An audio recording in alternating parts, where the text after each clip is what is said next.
Ma famille a participé à la colonisation du nord de la ville de Québec, naturellement, pas du nord de la province. Je viens de Stoneham. Peut-être qu'il y en a qui connaissaient ça pour le centre de ski, le Mont-Royal, ceux qui font de l'escalade, ou pour la 175, si vous travaillez avec des pinces de désincarcération. On s'en sert souvent dans ce secteur-là. Et mon grand-père m'a dit que dans le temps de la crise, on n'avait pas les moyens de se payer une sorcière du village, alors la mère nature est venue emménager par chez nous, au sommet du Mont-Royal. Elle restait là, le maire du village, il y avait loin un tronc d'arbre, puis elle vivait là avec son mari, qui était le père vert. Et elle s'occupait de l'entretien de la nature, évidemment, tout ce qu'il fallait. Elle, au printemps, elle plantait des espèces de bulles, des espèces de crocus que le monde connaissait pas. Elle avait importé ça des vieux pays, je pense bien. Puis toute l'année, elle s'occupait de ça. L'été, elle moissonnait ça, cette histoire-là. Elle faisait chauffer ça dans son gros fourneau. Elle ouvrait chez Châssis. L'été, il descendait de la montagne. Ça sentait les moissons partout dans le village. Puis à l'automne, elle allait récolter ses bulles. Puis là, elle remontait en haut. Elle s'étirait de la gazette sur sa table, puis elle épluchait ça. Puis ça ne donnait rien, à la fin, il n'y avait pas de fruits là-dedans, il y avait bien juste des épluchures blanches. Des épluchures en manière de coton qu'elle allait garocher d'un nuage après ça, puis là, avec la métaphysique Einstein, puis la relativité, ça donnait de la neige. De la neige qui s'étirait jusqu'ici à Québec, naturellement, hein, parce qu'elle est en charge du secteur de l'Amérique du Nord. Elle donne la température pour l'Amérique du Nord au complet. Et c'est cette neige-là qui, un hiver, et ça c'est Claire-Lise Minet, prochaine conteuse qui va vous le raconter, qui est venue réchauffer les ardeurs d'une bonne sœur ici au couvent à Québec. Claire-Lise, m'entends-tu Claire-Lise? Es-tu des nôtres? Ah, Claire-Lise Minet! Je me suis dit qu'elle allait me présenter comme une sorcière. Oh non, quand même. Ouais, pourquoi pas. Et c'est vrai, il a raison. L'hiver et le froid, ça peut faire basculer une vie. La vie de sœur Agathe. Avant d'être une bonne sœur, Agathe a été une petite fille qui est née dans les années 20 dans les montagnes de Charlevoix.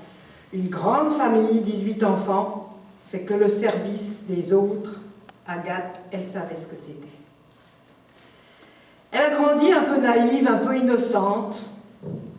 Et puis, au-delà du service de la famille dans la maison, elle, son grand plaisir, c'était de sortir dans la nature et d'aller se promener dans les bois, parfois avec son père, qui allait bûcher, mais parfois toute seule, elle allait, en fait, elle tenait le jardin de la famille, elle tenait le potager. Et c'était drôle de la voir parler aux animaux.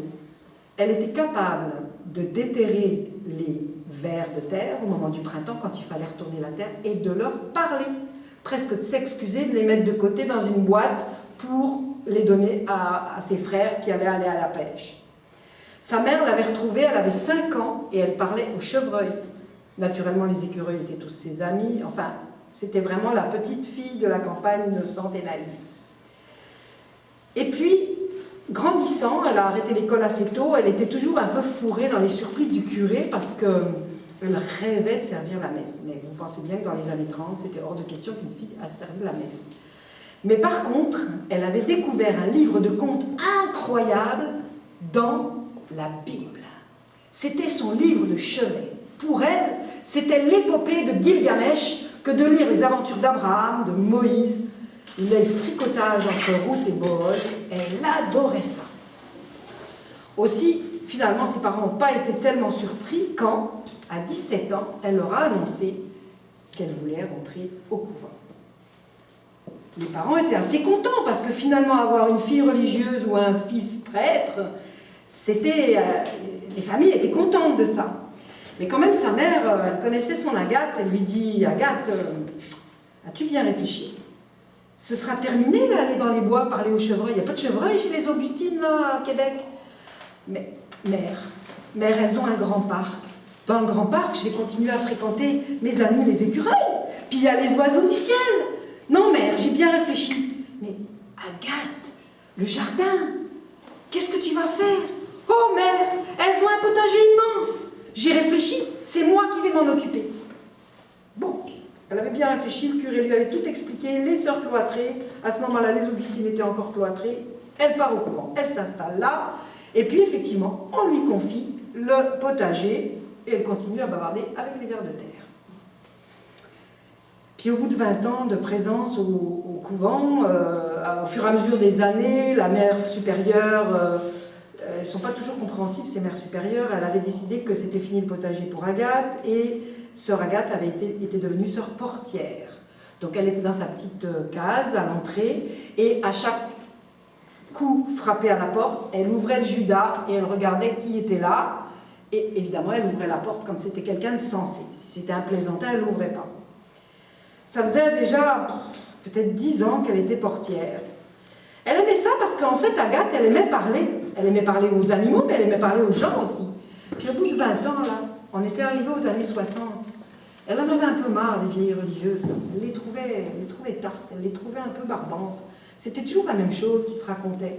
Elle sentait que sa mission au couvent, là, elle était finie. Elle voulait autre chose. Puis à force de croiser les gens qui rentraient et qui sortaient, elle essayait de bavarder un peu avec eux. Elle avait compris qu'en fait, maintenant, sa vie, elle était dehors.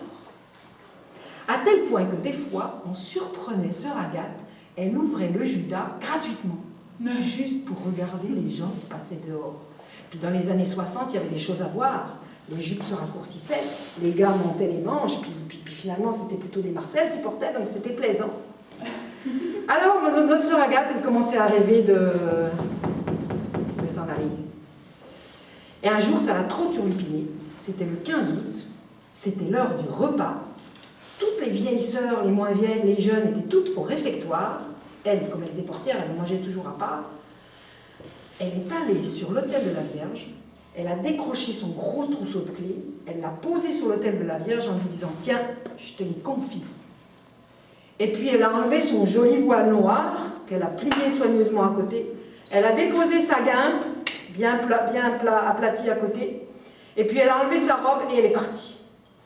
Avant de quitter le couvent, elle a ramassé dans un carton à la porte un vêtement civil pour passer inaperçu dans la ville. Quand la porte s'est refermée sur son dos, elle a eu un petit craquement au cœur. Mais d'un pas décidé, elle s'était lancée vers le bas de la ville. Parce qu'elle avait bien compris que dans la haute ville, elle serait peut-être vite reconnue. Puis c'était dans le bas de la ville qu'elle voulait aller. Elle avait bien compris que c'était là que les gens avaient besoin d'elle. Parce que sa mission à elle, maintenant, là, ce qu'elle voulait porter, c'était accompagner les gens sur place, au milieu d'eux. Alors elle est arrivée dans la rue du Petit Champlain. Puis là, elle a compris que c'était vraiment là qu'elle voulait habiter. Elle a croisé les prostituées, elle a croisé les sans domicile fixe, elle a croisé les papys qui marchaient difficilement sur le trottoir. Très vite, elle a trouvé une petite chambrette, elle s'est installée là. Et elle a commencé sa mission. Sa mission, c'était tout simple, hein. C'était de recevoir les gens, les accompagner, les écouter. Parfois, elle gardait les enfants des filles lors d'une passe un peu inopinée. Et puis, elle écoutait les enfants qui étaient en rupture d'école. Elle allait aider à manger une petite mamie qui habitait en bas de sa maison. Elle faisait les courses pour le papy qui était juste en face de chez elle. En tout cas, sa chambrette ne dérougissait pas. Elle avait installé dans un coin un petit hôtel avec des bougies qui brûlaient tout le temps devant.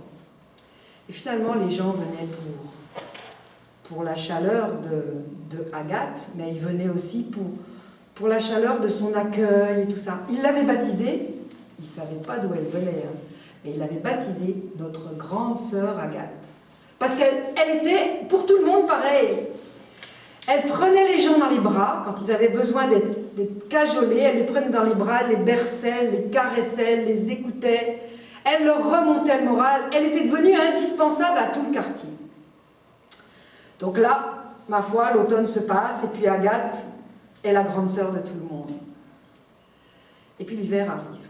Ah, c'était un hiver terrible, très froid. Et le voisin qui habitait juste au-dessus de chez elle, sous les toits, son appartement était très très très mal chauffé, il avait froid beaucoup. Et puis c'était un homme qui était veuf depuis 2 ans, il était très très triste. Elle l'avait souvent rencontré, puis elle essayait toujours de lui remonter le moral, mais c'était difficile. Et puis un soir, elle est venue, et puis elle l'a bercé, elle l'a consolé, et puis petit à petit, à travers les différents soirs où il revenait, c'était bizarre, mais il venait toujours au moment de manger. Elle l'invitait à manger, bien sûr. Puis après, il parlait, puis il pleurait beaucoup. Puis elle essayait toujours de lui dire qu'il y avait un avenir, il n'était pas bien vieux, nanana, tout ce qu'on peut dire dans ces circonstances-là. Et puis un soir où elle sentait qu'il était vraiment, vraiment pas bien, à force de le cajoler, de le caresser, de le bercer, disons que les caresses se sont un petit peu appesanties d'un côté comme de l'autre. Et il s'est passé ce que vous pouvez imaginer qui s'est passé. Les caresses se sont tellement appesanties qu'ils sont passés de l'amour spirituel à l'amour charnel. Ça a été une révélation pour Agathe. Elle a trouvé cette expérience inouïe. Et le matin, elle s'est dit, mais pourquoi pas? Mais c'est de ça que les gens ont besoin. C'est bien gentil de leur parler, de les caresser, tout ça. Mais peut-être qu'ils ont aussi besoin d'autre chose. D'aller plus loin, l'amour charnel. C'est pas interdit. Et finalement, avec cet homme-là, elle a commencé à filer une belle relation. Jour après jour, semaine après semaine. Et puis un jour de février qui faisait particulièrement froid, l'homme est arrivé avec un de ses amis. C'était un sans domicile fixe, un itinérant. Et il a expliqué à Agathe que lui, alors ça faisait tellement longtemps qu'il n'avait pas été caressé, cajolé, bercé, que sœur Agathe, c'était une bonne patte, elle a compris. Hein. Et voilà, notre homme, le copain, s'est retrouvé au lit avec sœur Agathe. Puis au petit matin, elle s'est dit, et pourquoi pas, après tout? Puis en fait, je vais vous dire un truc, elle y trouvait son compte. Mais ça a un peu dérapé.